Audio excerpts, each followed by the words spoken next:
Dalam kondisi seperti ini Ustadz, di mana saudara-saudara kita di Palestina ini terus-terusan digempur oleh Zionis Ustadz. Ini kenapa sih Ustadz negara-negara Islam ini tidak bersatu, habis itu kita serang balik mereka ini Ustadz? Tafadhol Ustadz. Baik, saya jawab dari dua sisi ya. Yang pertama, siapapun yang mengaku muslim di masa sekarang bukan pilihan. Wajib membela Palestina. Bukan pilihan ini. Ini bukan pilihan. Dan bukan saatnya sekarang mencari-cari mungkin karena ini, mungkin karena itu. Umat Islam lagi dibantai. Mau umat Islam yang dahulu menyerang atau tidak, itu tidak ada urusannya. Sekarang umat Islam lagi diserang dan mereka sedang membela dirinya. Kondisi teman-teman kita sekarang di Palestina mirip waktu kita dijajah sama Belanda. Bagaimana kalau kita orang Indonesia tiba-tiba melawan dan memberontak terhadap pemerintah Belanda pada saat itu? Kita disalahkan? Tentu saja tidak. Negara kita kok. Tanah air kita dirampok. Nah begitu keadaan orang Palestina. Jadi walaupun sekarang ada banyak orang di media mengatakan, oh kan orang Palestina yang duluan menyerang. Loh mereka dijajah. Masa kita dulu kalau kita serang Belanda karena mereka jajah lalu kita disalahin? Kan lucu kan? Kan tidak mungkin. Jadi ini bukan opsional sekarang. Bukan mengatakan, oh itu bukan masalah saya. Nggak bisa, wajib. Allah akan tanya kita. Per individu, apa yang sudah kamu lakukan buat saudaramu di sana? Minimal dengan doa. Hanya angkat tangan modalnya.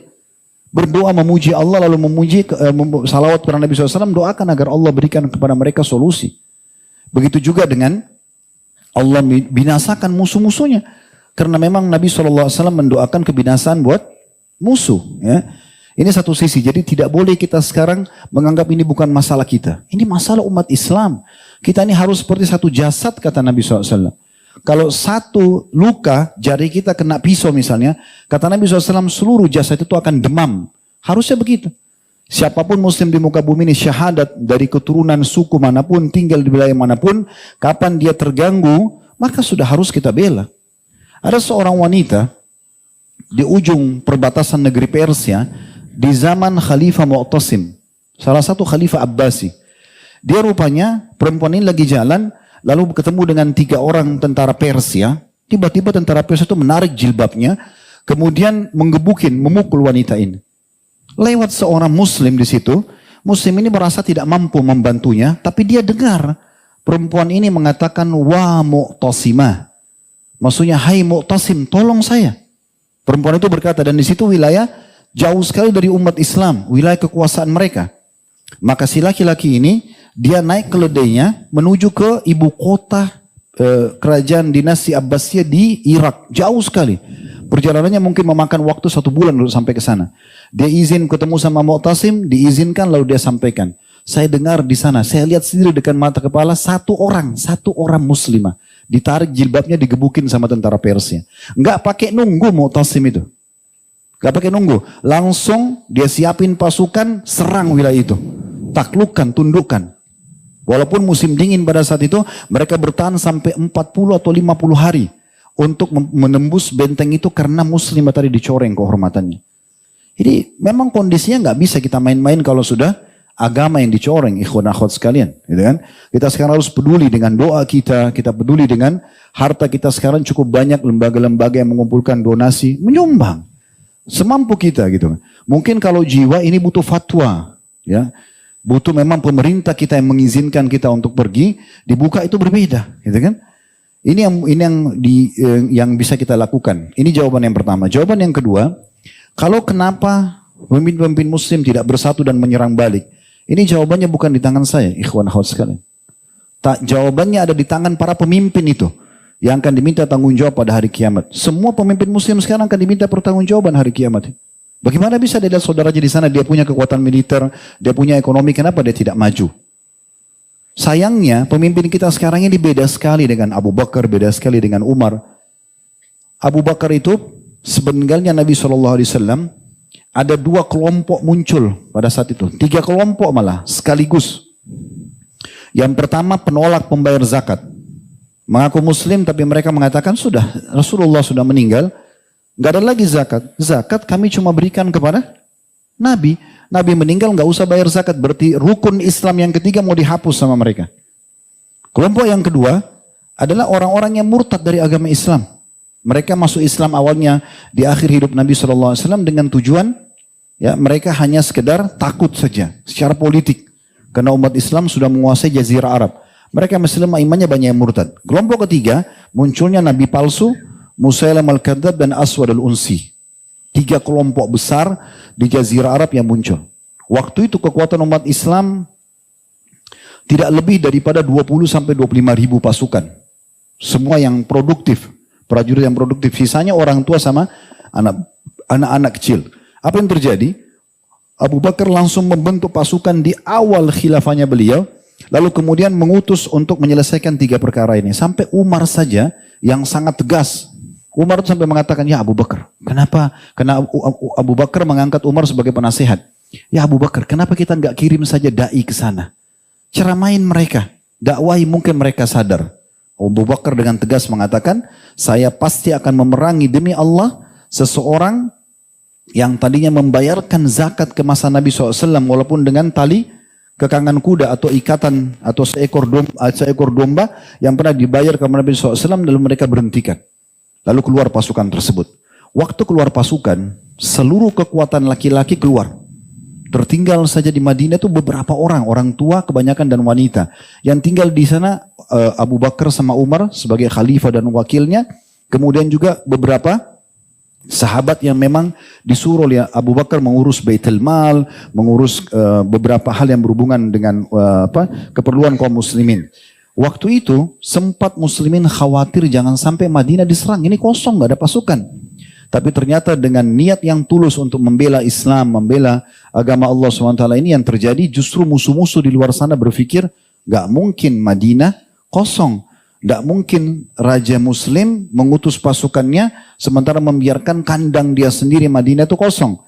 Maka dengan itu mereka khawatir menyerang Madinah dan akhirnya Allah berikan kemenangan di tangan Abu Bakar.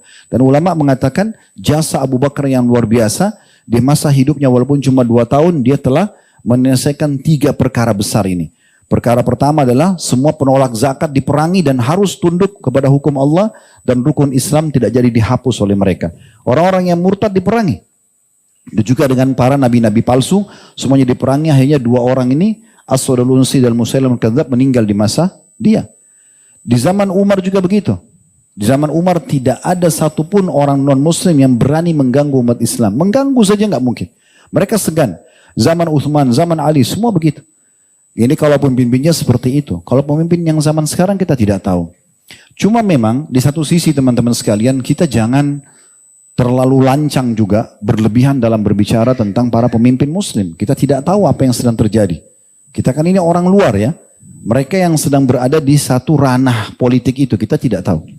Mungkin ada pertimbangan-pertimbangan tertentu di mana mereka belum menyerang. Kita tidak tahu apa yang sedang terjadi. Tapi kita berharap Allah berikan mereka hidayah sehingga mereka peduli. Karena di tangan mereka ada kekuatan dibandingkan kita masyarakat biasa. Jadi Allah alam. Kita berharap satu waktu Allah Subhanahu wa taala satukan hati-hati para pemimpin muslim seperti kalau tidak salah beberapa hari yang lalu Muhammad bin Salman sudah mengumpulkan pemimpin-pemimpin negara Liga Arab dan juga membicarakan tentang masalah lain dan mereka sudah ada penekanan-penekanan untuk melakukan langkah-langkah yang menyelesaikan kasus Gaza. Saya lihat sendiri cuplikan sudah ada pesawat-pesawat yang terbang ke Gaza langsung membawa makanan, membawa obat-obatan, membawa mobil ambulan.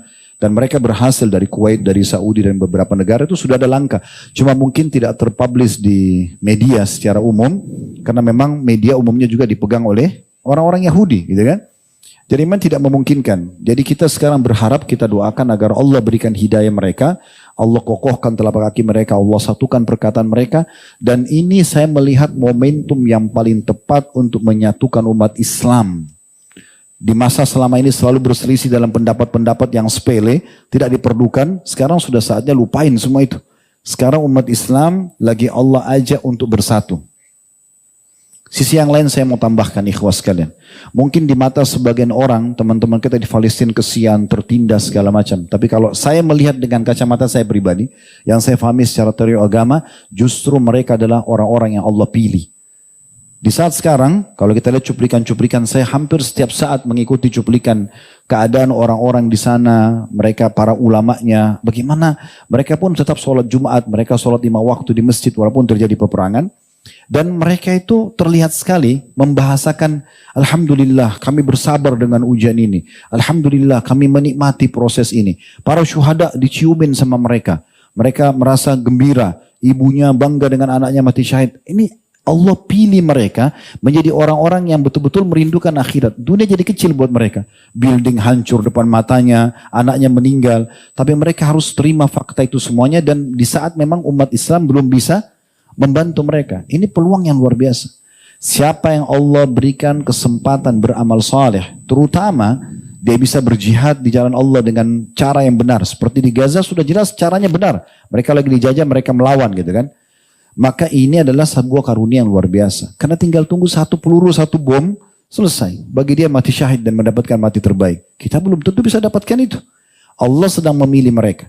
Mungkin secara kasat mata kita lihat, anak ini kena bom, ibu itu meninggal juga, anak ini laki-laki itu meninggal. Tapi mereka mati, semua orang juga pasti mati kan. Cuma mereka sudah meraih mati terbaik, yaitu mati syahid di jalan Allah Subhanahu Wa Taala. Harusnya kita merasa cemburu dengan mereka, karena mereka mendapatkan peluang itu, kita tidak mendapatkannya. Tapi kita masih bisa meraih peluang itu dengan niat kita dan doa kita. Kita partisipasi bersama mereka di pahala. Like, subscribe.